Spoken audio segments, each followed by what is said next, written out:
Hey, everybody. I'm here with my friend Bill, and we're talking about being thirsty and where we go when we feel really dried out spiritually.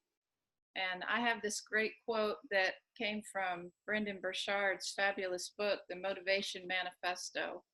And Brendan said, this was in chapter 8, where he is calling out to love, declarations to claim your personal power. And the quote is, love didn't leave us. It didn't go anywhere. It was never less present for us to access or experience. It was and continues to be ever present all around us. We simply allowed our awareness of it to diminish. And that's an important quote to me because I went through this really painful time a couple years ago when my partner died. And of course, the grief was just overwhelming. And I realized as time went by and I began to sort of cope that I didn't just lose my beloved. I didn't just lose that support that he offered me, but I lost my future. I lost my sense of partnership. I lost the celebration of holidays. And so it was this major resetting of my life experience. But what happened in the midst of that, of learning to go through this grief, was I found that if I could be with the grief and let it move through me, that it would carry me someplace else. And that place was this place where the awareness of love was available to me.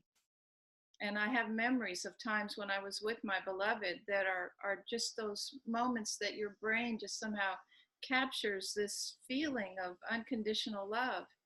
And I noticed that even without his physical body, if I was willing to let grief tear down these walls that I wanted to put around my heart so that the pain wouldn't be so bad, if I could let grief tear that down, then this feeling of the presence of love would just flow back in.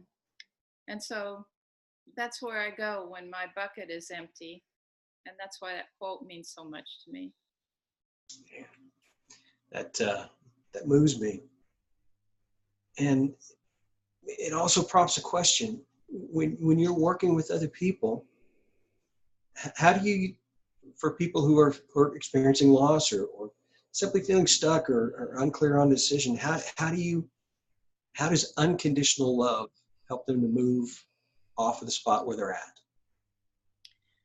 Well, that's a really great question because people don't look to that idea. They don't look to unconditional love to move them off a spot or help them when they're stuck. But all of that stuckness and pain, people that are grieving, a lot of that stuff, and at least this is what happened to me, it was in the mind. When I was telling you I had to do this reset, it was because I had all these thoughts about who I am, who I was in relationship with my partner, what our future would be like, all of that, it just didn't work anymore. And so when I work with people, I take them into the experience of the heart. And I do that mostly very simply for those people that can accept it with the breath. Because when you breathe, when you notice your breathing, you're focusing right around the area of your heart. And as I like to tell people, you don't put breathe on your to-do list. Nobody gets stuck about breathing, other than some disease processes. But normally our breath is just given to us. And in my view, that's one of the ways that our Creator says, Kristen, I want you here. I'm going to breathe your breath for you. I'm going to beat your heart for you. I am with you. And I know that because I'm breathing and my heart is beating.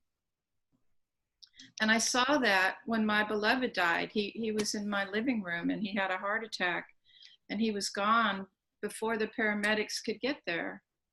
And I saw what happens. People, they want to say, well, you're breathing because the sympathetic nervous system and the reptilian brain and all of that. Well, that's all fine. I don't argue with that. That's the mechanism. But what is the energy that is moving that mechanism? And when that is not there, then all that mechanism is useless. And the experience of that is, in my opinion, the experience of unconditional love. Well, I appreciate you sharing your heart with me and being willing to share your heart on video. Thank you for doing that. Thanks, Bill. I look forward to talking to you again soon. This is fun. We should do more of these. Let's do. Bye for now. We're committed. Bye-bye.